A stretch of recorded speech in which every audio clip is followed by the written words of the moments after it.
Okay, next is our brake lines, hoses, and leaks. All right, this fat line right here is your brake line. There should be no abrasions, bubbles, or cuts on it, and no audible leaking. This is your ABS wire. There should be no illegal tape, burns, or corrosion on it. This is your brake chamber. It's secured with a C-clamp.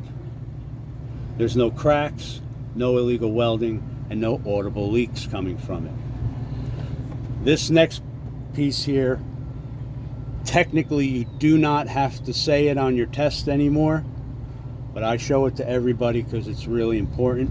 If you remember it on the test, say it. If you don't, it's fine.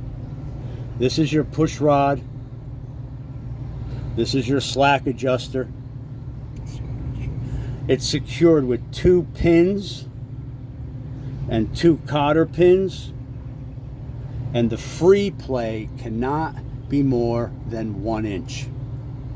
If you remember it, say it. If you don't, it's okay. But this is your brakes. It's important. It should be checked weekly. All right, next is your brake contaminants. On the inside here, we have the brake drum. Should be perfectly round. No cracks, no illegal welding. Right on the inside, we have the brake shoe. Should have no cracks and no less than 1/4 inch of brake material. And there should be no dog, DOG, and it stands for debris, oil, or grease. Should be in between them. No dog, debris, oil, or grease in between the drum and the shoe. Then we come to the side of the vehicle. Lenses, reflectors, and traffic monitoring device. You have a marker light. Proper color amber, clean, not cracked or broken, properly illuminated. Our traffic monitoring device, we did it on the in-cab. So outside, just tell them it's properly mounted and secured. The hardware is present and tight, and I would check the other side. There is no DOT tape on the tractor. You have to tell them that. There's no DOT tape on the tractor. Next is our batteries. This is the battery box. It's properly mounted and secured to the frame. The hardware is present and tight. To check the batteries, we would open up the box. The batteries have water inside, so there should be no visible leak. The batteries should not be swelling or expanding. And there's also connections in there, which are wires, cables. There should be no illegal tape, burns, or corrosion on any of the connections. Then we go to our fuel tanks. This is the diesel fuel tank. This is the diesel exhaust fluid tank. There should be no visible leaking from either one. Fuel tank is properly mounted and secured to the frame with 3 metal straps with rubber backing to prevent friction. We need to check the cap to make sure the seal inside is present and the chain. The hoses have no abrasions, bubbles, or cuts on them. My diesel exhaust fluid tank, same thing. No visible leak. It's mounted and secured to the frame. The hardware is present and tight. We need to check the cap for the seal. This is broke, should be replaced. This takes the place of a chain. We have wires and hoses. No abrasions, bubbles, or cuts. And no illegal tape, burns, or corrosion on any of the wires or the hoses. Next we have our frame. This is the frame. It should be straight, not bent, no cracks, no illegal welding, and any holes in the frame are from the manufacturer. Next is our lines. Red is our emergency, blue is the service, green is our power or our electric. The hoses have no abrasions, bubbles, or cuts, no audible leak, and the wire, our power, has no illegal tape, burns or corrosion on it. We need to check the glad hands to make sure the seal inside is present, it's not dry rotted, and there's no audible leak. We need to check the plug on both sides to make sure that the 7 holes are free from debris and they're greased. We then have to check the receiver on both sides to make sure that the 7 pins are straight, not bent or broken, and they are also properly greased. All of these lines need to be elevated off of the catwalk. If they're not, they need a protective covering. Then we'll come underneath.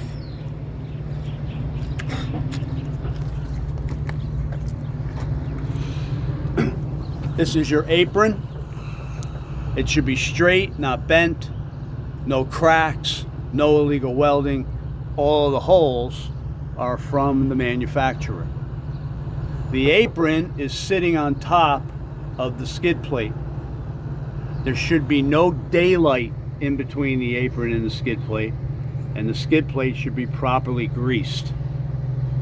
The skid plate is mounted to the platform, and it's secured with a pin and a cotter pin or a nut and bolt. The platform is mounted to the frame. All the hardware is present and tight. That right there is the release handle. It should be straight, not bent, and in the closed position. Then for your kingpin, we're not allowed to go under the trailer, so do not go under the trailer anymore. So right about here, you're just simply gonna point inside the skid plate. Your kingpin is mounted to the apron. It should be straight, not bent, and it should be greased. And your lockjaw is secured around the kingpin. It should also be straight, not bent, and properly greased. Then we go to our landing gear. Start with the handle, because sometimes we got to move trailers and the handle is on the other side. So train yourself to start with the handle. In this case, it's here. If it wasn't here, you would simply say, okay, the handle, I see it, it's on the other side. It's in the proper stowed position. Hardware is present and tight. The landing gear leg should be straight, not bent, and it should be greased. The landing gear shoe should not be bent or broken, should be greased. These are your supports or cross members. They should be straight, not bent. All hardware is present and tight.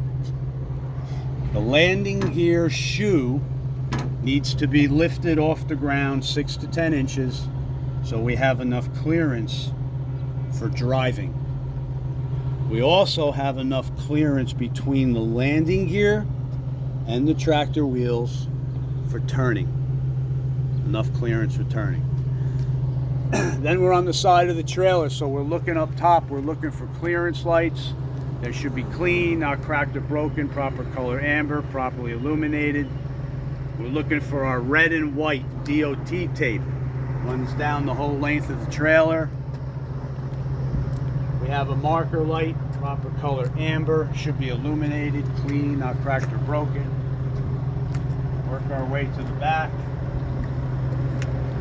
Marker light, proper color red, illuminated, clean, not cracked or broken. Then we work our way to the back of the truck. All right, this particular truck is not a test trailer. This has barn doors. All the test trailers have a sliding door. Okay, we check clearance lights in the back. Red, illuminated, clean, not cracked or broken. Tail lights, red, illuminated, clean, not cracked or broken. Red and white DOT tape is present. We're going to check our license plate light, make sure that's illuminated. and then we'll go down the other side and do the same thing. Clearance lights, red and white tape, and marker lights, and you'll finish at the marker light on the passenger tractor side, and that'll be it.